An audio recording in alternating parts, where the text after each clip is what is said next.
Welcome to my YouTube channel PCS hub. तो कैसे हैं आप लोग। आइए देख लेते हैं आज के इम्पॉर्टेंट MCQs फॉर बिहार शिक्षक भर्ती और BPSC प्री के लिए। तो आज का पहला क्वेश्चन है, उल गुलान विद्रोह किससे जुड़ा हुआ है। उल गुलान विद्रोह किससे जुड़ा हुआ है, इसमें ये पूछा गया है। तो आपको पता होगा उल गुलान विद्रोह जो है वो किससे जुड़ा हुआ था। तो वो जुड़ा हुआ था बिरसा मुंडा से। ठीक, किससे जुड़ा हुआ था, बिरसा मुंडा से। और कब हुआ था, 1899 में ये विद्रोह हुआ था। ठीक, कॉमन एरा में या AD जिसे हम लोग बोलते हैं। बिरसा मुंडा को बिरसा भगवान के नाम से भी कई जगह बोलते थे। क्या बोलते थे, बिरसा भगवान। ठीक, बिरसा मुंडा का कार्य क्षेत्र कौन सा था। आपके ऑप्शन है चंपारण, रांची, बलिया, अलीपुर। तो इसका सही जवाब है रांची। बिरसा मुंडा का कार्य क्षेत्र कौन था, रांची, जो प्रेजेंटली कहाँ है, झारखंड में। ठीक, और ये क्वेश्चन आया हुआ था 48 टू 52 BPSC 2008 में।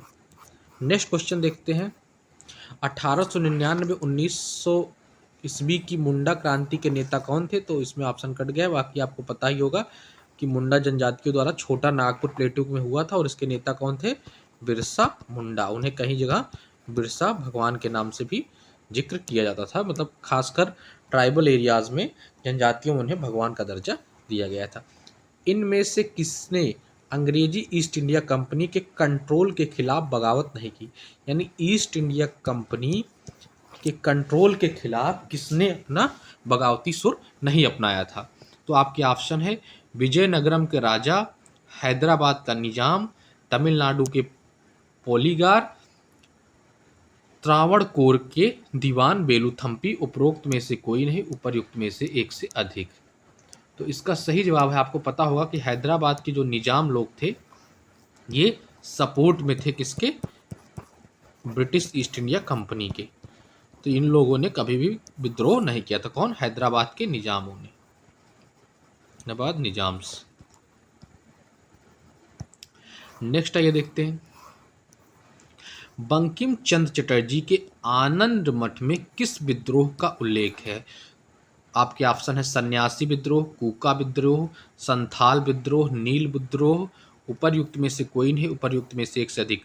तो आपको जानकर पता होगा कि बंकिम चंद्र चटर्जी की एक जो बुक है आनंद मठ, उसमें सन्यासी विद्रोह का जिक्र है। किसका, आनंद मठ में किस चीज का जिक्र है, सन्यासी विद्रोह का। और आनंद मठ से ही वंदे मातरम गीत को लिया गया है। किस गीत को अगर पूछता है कि वंदे मातरम गीत किस बुक से लिया गया है, तो आनंद मठ से। और आनंद मठ के रचयिता कौन है, बंकिम चंद्र चटर्जी। और इसी बुक में सन्यासी विद्रोह का जिक्र है। ठीक, अफगानिस्तान के प्रति आक्रामक नीति किस वायसराय ने अपनाई थी। आक्रामक मतलब who adopted the aggressive policy against Afghanistan. आक्रामक नीति अफगानिस्तान के खिलाफ किसने अपनाई थी। आपके ऑप्शन है Lord Mayo, Lord Lytton, Lord Dufferin, Lord Canning. उपरयुक्त में से कोई नहीं, उपरयुक्त में से एक से अधिक। तो लॉर्ड लिटन ने किसके खिलाफ, अफगानिस्तान के खिलाफ एक एग्रेसिव पॉलिसी यानी आक्रामक नीति को अपनाया था। ठीक, 1878 का वर्नाकुलर प्रेस एक्ट किसने रद्द किया था। वर्नाकुलर प्रेस एक्ट, तो lord Ripon, lord Lytton, lord Curzon, lord Minto. तो सही जवाब है लॉर्ड रिपन। लॉर्ड रिपन ने वर्नाकुलर प्रेस एक्ट को क्या किया था, अबॉलिश किया था। और वर्नाकुलर प्रेस एक्ट कब आया था, 1878 में। और जब आया था तो कौन गवर्नर जनरल थे, तो थे लॉर्ड लिटन। लिटन के टाइम में आया था और रिपन ने उनको क्या कर दिया था, रिजेक्ट कर दिया था।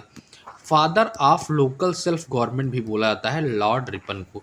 क्या बोलते हैं, जो थर्ड सिस्टम होता है पंचायती राज सिस्टम और म्यूनसिपल कॉर्पोरेशन वाला सिस्टम, लोकल सेल्फ गवर्नमेंट, उसके फादर भी बोले जाते हैं लॉर्ड रिपन। ठीक, क्वेश्चन 1994 में आया था। रैयतवाड़ी व्यवस्था सर्वप्रथम कहाँ लागू की गई थी। आपके ऑप्शन है गुजरात, मद्रास, बम्बई, उड़ीसा। उपयुक्त में से कोई नहीं, उपयुक्त में से एक से अधिक। देखिए 2022 में बहुत लेटेस्ट आया है। इसका सही जवाब है मद्रास। मद्रास में रैयतवाड़ी सिस्टम को लागू किया गया था।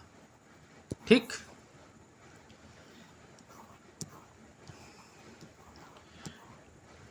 डेड डेस में बंगाल और बिहार में भूमि पर किराएदारों के अधिकारों को बंगाल किराएदारी अधिनियम द्वारा दिया गया। कब दिया गया था, कब ये आया था? बंगाल और बिहार टेनेंसी एक्ट के बारे में पूछ रहा है, बंगाल टेनेंसी एक्ट। आपके ऑप्शन है 1885, 1886, 1889 एंड 1900। तो सही जवाब है 1885। 1885 में आया था बंगाल टेनेंसी एक्ट, यानी बंगाल और बिहार में भूमि किराएदारों का अधिकार को बंगाल किराएदार अधिनियम द्वारा दिया गया था। ठीक, नेक्स्ट, सत्यार्थ प्रकाश की रचना किसने की थी? सत्यार्थ प्रकाश बहुत फेमस बुक है, आप लोगों ने जरूर सुना होगा। 2005 में क्वेश्चन आया। देखिए, राजा राम मोहन राय, महात्मा गांधी द्वारा, स्वामी विवेकानंद द्वारा, स्वामी दयानंद सरस्वती द्वारा। तो स्वामी दयानंद सरस्वती ने सत्यार्थ प्रकाश की रचना की थी 1875 में। ठीक, सॉरी 1875 में नहीं, उसके पहले की थी। 1875 में उन्होंने आर्य समाज की स्थापना की थी। किसकी? आर्य समाज की स्थापना की थी। कहाँ पे? बॉम्बे में, बम्बई में आर्य समाज। अमृत बाजार पत्रिका की स्थापना किसने की थी? तो अमृत बाजार पत्रिका की स्थापना शिशिर कुमार घोष ने की थी। किसने की थी? शिशिर, इसमें दिया नहीं हुआ है, मैं लिख दे रहा हूँ, शिशिर कुमार घोष ने। अमृत बाजार पत्रिका शिशिर कुमार घोष ने इसकी स्थापना की थी। निम्नलिखित में से कौन आत्मीय सभा के संस्थापक थे? राजा राम मोहन राय, स्वामी दयानंद सरस्वती, स्वामी विवेकानंद, अरविंदो घोष। 1996 में क्वेश्चन आया था। सही जवाब है राजा राम मोहन राय ने। राजा राम मोहन राय के बारे में आइए कुछ बातें जान लेते हैं। राजा राम मोहन राय जो थे, राजा राम मोहन राय, सबसे पहले जान लेते हैं इनको राजा की उपाधि किसने दी थी। Title of Raja was given by Akbar second. Akbar दी ने इन्हें टाइटल दिया था राजा का। पहले इनका नाम राम मोहन राय था। ठीक, पहला चीज। दूसरी बात यह है कि इन्हें प्रॉफिट कह लीजिए या फादर कह लीजिए ऑफ इंडियन रिनेसा बोला जाता है। यानी भारत का जो रिनेसा हुआ था, पुनर्जागरण, भारतीय पुनर्जागरण के पिता के रूप में इन्हें जाना जाता है। ठीक, ये तीसरा, 1828 में इन्होंने स्थापना की थी किसकी? ब्रह्म समाज की, ब्रह्म समाज की। और 1815 में मैंने ऊपर क्वेश्चन में पूछा किस चीज की स्थापना की थी, तो आत्मीय सभा। 1815 में आत्मीय सभा की स्थापना की थी। ठीक, और इन्हीं के प्रयासों से 1829 में सती प्रथा को बैन किया गया था। सती प्रथा was ban due to the effort of Raja Ram Mohan Roy. ठीक, और कौन थे उस समय गवर्नर जनरल? तो विलियम बेंटिक थे, लॉर्ड विलियम बेंटिक। ठीक, गवर्नर जनरल थे उस समय जब सती प्रथा को बैन किया गया था इनके एफर्ट से। और इनकी एक बुक है प्रिसेप्ट्स ऑफ जीसस करके, ऐसे कुछ, वो भी आप लोग जानते रहिए। प्रिसेप्ट्स ऑफ जीसस करके एक बुक भी है। ठीक, ये इंपॉर्टेंट इन्फॉर्मेशन थी राजा राम मोहन राय के बारे में जो आपको पता होना चाहिए।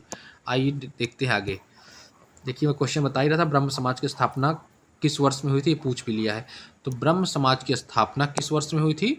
तो 1828 में। उससे ऑप्शन ही नहीं है 1828 में, तो ये क्वेश्चन देखिए इसलिए स्टार लगा दिया है क्योंकि क्वेश्चन गलत आ गया था 1996 में। इसका सही जवाब होगा 1828, 20 अगस्त 1828 को ब्रह्म समाज की स्थापना की थी राजा राम मोहन राय ने। ब्रह्म समाज में क्या होता है, बाद में ब्रह्म समाज लेकिन दो हिस्सों में बढ़ जाता है। ब्रह्म समाज जो है वो दो टुकड़ों में टूट जाता है। एक का नाम होता है भारतीय ब्रह्म समाज, यानी ब्रह्म समाज ऑफ इंडिया, ब्रह्म समाज ऑफ इंडिया। और दूसरा बनता है आदि ब्रह्म समाज, आदि ब्रह्म समाज। क्यों टूटता है? क्योंकि राजा राम मोहन राय की डेथ हो जाती है। जो राजा राम मोहन राय के बाद अनुयायी लोग रहते हैं उनके बीच में मतभेद हो जाता है विचारधाराओं को लेकर, सिस्टम को लेकर। इसी कारण से दो हिस्सों में बढ़ जाता है। और एक बनता है ब्रह्म समाज ऑफ इंडिया, यानी भारत का ब्रह्म समाज, और दूसरा बनता है आदि ब्रह्म समाज।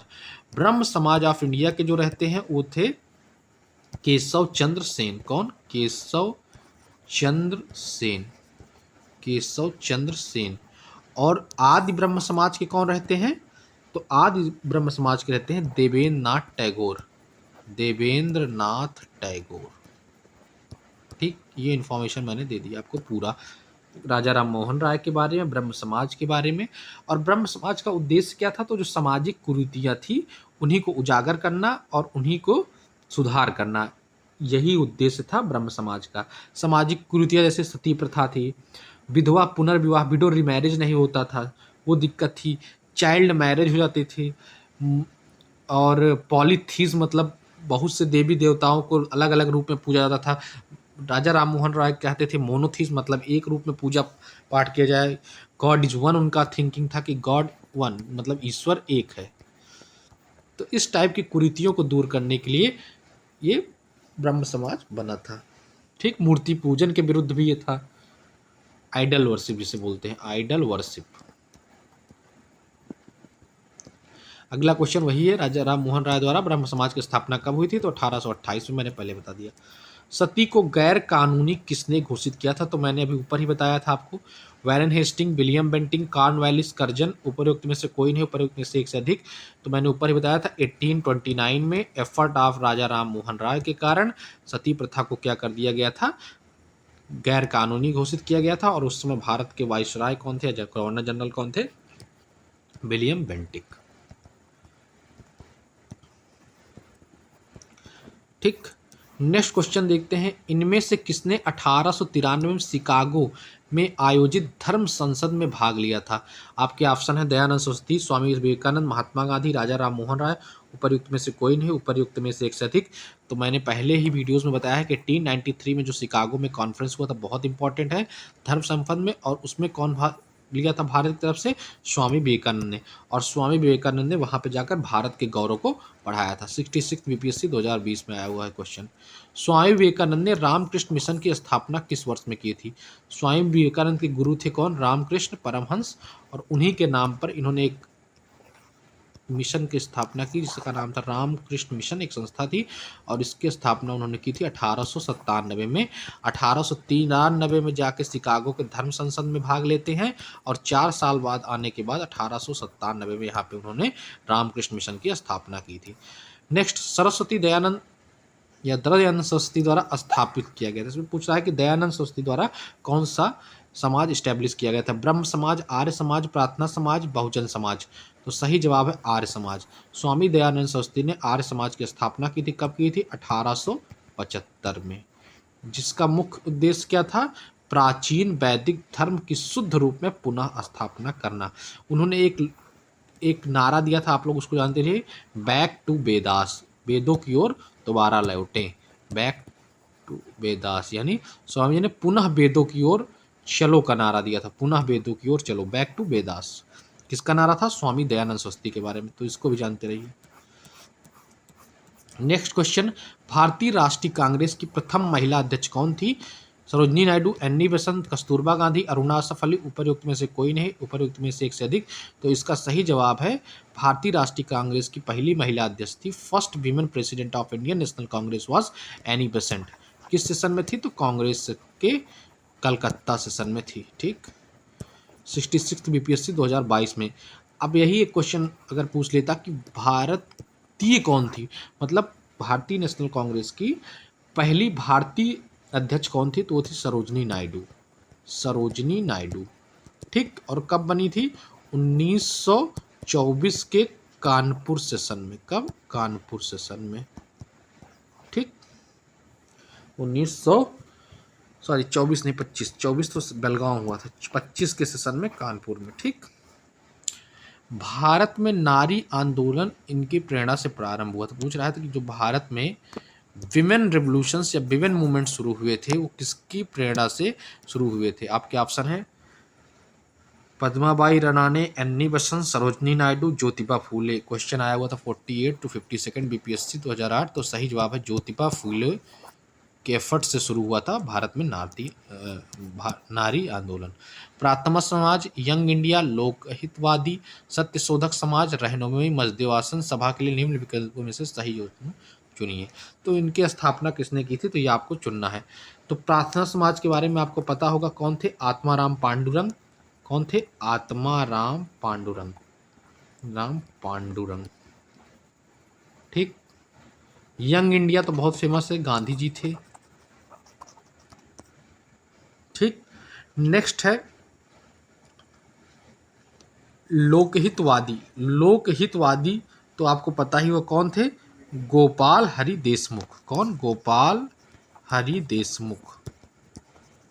नेक्स्ट है सत्य शोधक समाज, तो ये तो बहुत ही ज़्यादा फेमस है, ज्योतिबा फूले का था। और लास्ट है रहनुमाई मजदेवासन, तो ये थे नौरोजी फुरदोन जी। ठीक। तो आप ऑप्शन देख लीजिए, आत्माराम पांडुरंग, उसके बाद इसमें भी आत्माराम पांडुरंग है, तो ये तीनों ऑप्शन ऐसे एलिमिनेट करिए। जैसे आपको पता है कि प्रार्थना समाज बहुत फेमस है, आत्माराम पांडुरंग, तो इसमें गलत, इसमें गलत, इसमें गलत, बचे अब दो ऑप्शन। उसमें आप सत्य शोधक समाज अगर मान लीजिए जानते हैं तो ज्योतिबा फूले देख लीजिए नंबर 4 से पीछे, नंबर 4 से इसमें देखिए नंबर 2 पे, तो ये भी गलत, ये है ज्योतिबा फूले। तो ऐसे ही ऑप्शन यही मिल गया। और जानना चाहते हैं तो यंग इंडिया अगर पता है तो मोहनदास करमचंद गांधी, लोकहितवाद गोपाल हरि देशमुख, और नरोजी फंडोजी रहनुमाई मजदे-आसन, तो option B is right. Next question देखते हैं। स्वामी सहजानंद का संबंध था बिहार के जनजातीय आंदोलन से, बिहार जातीय आंदोलन से, बिहार किसान आंदोलन से, बिहार के मजदूर आंदोलन से। तो आपको पता होगा स्वामी सहजानंद जो थे वो एक किसान आंदोलन से जुड़े हुए थे, किसान आंदोलन से। ठीक। तो ऑप्शन सी, बिहार के किसान आंदोलन से जुड़े हुए थे। इनके बारे में मैंने पूरी डिटेल में वीडियोज़ में बता चुका हूँ मैं एक बार क्वेश्चंस में, कि जो ऑल इंडिया किसान कांग्रेस बना था, या और जो इन्फॉर्मेशन है जैसे कि स्वामी सहजानंद सरस्वती के बारे में, तो ये सब चीज़ें मैं बता चुका हूँ, दोबारा बताने का कोई उसका तुक नहीं बनता। पिछले वीडियोज़ में जब आप क्वेश्चन प्रैक्टिस करेंगे तो उसमें मैंने कंप्लीट इन्फॉर्मेशन इस चीज टॉपिक्स पर दे रखा है। स्वामी सहजानंद निम्नलिखित से किससे संबंधित थे, तो वही है भारत और बिहार। अगर भारत के भी लिखता है तो कोई दिक्कत नहीं, भारत के भी किसान आंदोलन से वो जुड़े हुए थे और बिहार के भी से। ठीक। इनमें से कौन बिहार में किसान आंदोलन के साथ जुड़े हुए थे, राजेंद्र प्रसाद, सी आर दास, मोतीलाल नेहरू, भगत सिंह। तो किसान आंदोलन से जुड़े हुए थे वो थे राजेंद्र प्रसाद। बिहार में राजेंद्र प्रसाद जो है किसान आंदोलन से जुड़े हुए थे। वैसे भी आप लोग अगर इसमें ध्यान से देखेंगे तो बाकी 3 ऑप्शन ऐसा है जो बिहार के रहने वाले नहीं थे। मोतीलाल नेहरू भी बिहार के नहीं थे, भगत सिंह भी नहीं थे, सी आर दास नहीं थे, चितरंजन दास मतलब। तो बचे कौन, राजेंद्र प्रसाद जो थे वो बिहार के थे, तो वो बिहार के किसान आंदोलन से जुड़े हुए थे।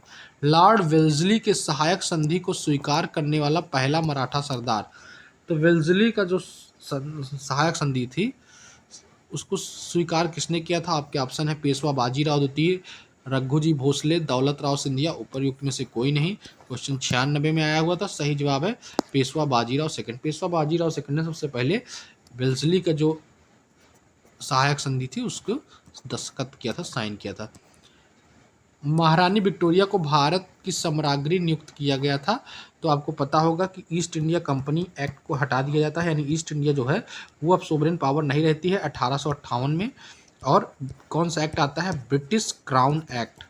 ब्रिटिश क्राउन एक्ट आता है 1858 में, और इसके तहत जो है रानी विक्टोरिया को भारत की सम्राज्ञी यानी क्वीन के रूप में नियुक्त किया जाता है किस 1858 में। और एक पोस्ट क्रिएट की जाती है सेक्रेटरी ऑफ स्टेट, जो वर्क करेगा किसके किसके बीच में, ब्रिटिश पार्लियामेंट और वाइसरॉय के बीच में। और इसी एक्ट के तहत गवर्नर जनरल की जो टाइटल था उसको बदल के क्या कर दिया गया था, वाइसरॉय। ठीक। Under government of India British crown act 1858। ठीक। तो आज के लिए इतना ही रखते हैं, बाकी बचे हुए क्वेश्चन फिर कल आगे प्रैक्टिस करेंगे। मिलते हैं अगले वीडियो में, तब तक के लिए हंसते रहिए, मुस्कुराते रहिए, देखते रहिए पीसीएस सब। जय हिंद, जय भारत।